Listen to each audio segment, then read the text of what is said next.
गांव पथरी के किनारे बसे सूखे खेतों के बीच एक साधारण सा किसान रहता था रामू। न बड़े सपने, न बड़ी जमीन, बस मिट्टी से प्यार और दिल में उम्मीद। हर सुबह सूरज की पहली किरण से पहले रामू अपने खेत में पहुंच जाता था। मिट्टी को ऐसे छूता जैसे कोई माँ अपने बच्चे को छूती है। लेकिन वक्त रामू के साथ नहीं था। बरसों से बारिश समय पर नहीं हो रही थी, फसलें बार बार सूख जाती और घर का चूल्हा मुश्किल से जल पाता। गांव वाले कहते, रामू खेती छोड़ दे, शहर जा।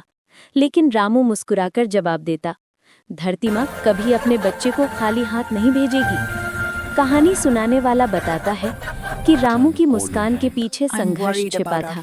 उसकी पत्नी गीता और छोटा बेटा मोहन इसी उम्मीद पर जीते थे कि एक दिन सब ठीक हो जाएगा। फिर एक साल ऐसा आया कि बारिश बिल्कुल नहीं हुई। मिट्टी फट गई, पौधे सूख गए और गांव में चुप्पी छा गई।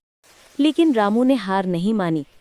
वो हर सुबह टूटे हुए कुएं से थोड़ा थोड़ा पानी निकालकर पौधों को देता, जैसे किसी बीमार बच्चे को दवा पिलाता हो।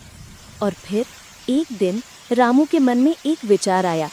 उसने तय किया कि गांव की छोटी नदी से अपने खेत तक पानी लाने के लिए नहर बनाएगा। अकेला आदमी, 200 मीटर लंबी नहर। गांव वाले हंस पड़े, रामू पागल हो गया क्या? लेकिन रामू रुकने वालों में से नहीं था। 3 दिनों तक कड़क धूप में पसीने में डूबकर, हाथों में छाले पड़ने के बावजूद रामू ने नहर खोद ली।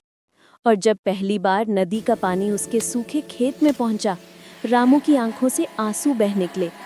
ये सिर्फ पानी नहीं था, ये उसके विश्वास की जीत थी। कुछ ही हफ्तों में रामू का खेत फिर से हरा हो गया।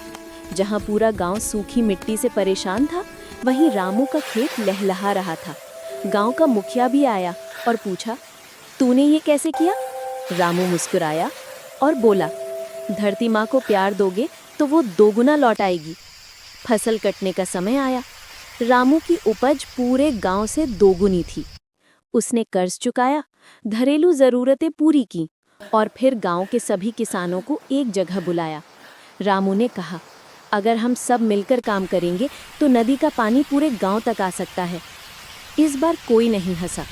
हर किसान ने रामू के खेत का चमत्कार अपनी आंखों से देखा था। गांव भर के लोगों ने मिलकर एक बड़ी नहर Ramu, बनाई। your dedication to our village's prosperity is truly commendable. You've shown great strength and heart in maintaining our fields. अब हर खेत में पानी पहुंचा, फसलें फिर से हरी होने लगी, गांव में खुशहाली लौट आई। त्योहारों में गाना, ढोलक और बच्चों की खिलखिलाती हंसी। और कहानी कहने वाला आखिर में बस इतनी सी बात कहता है, रामू सिर्फ किसान नहीं था, वो उम्मीद का बीज था।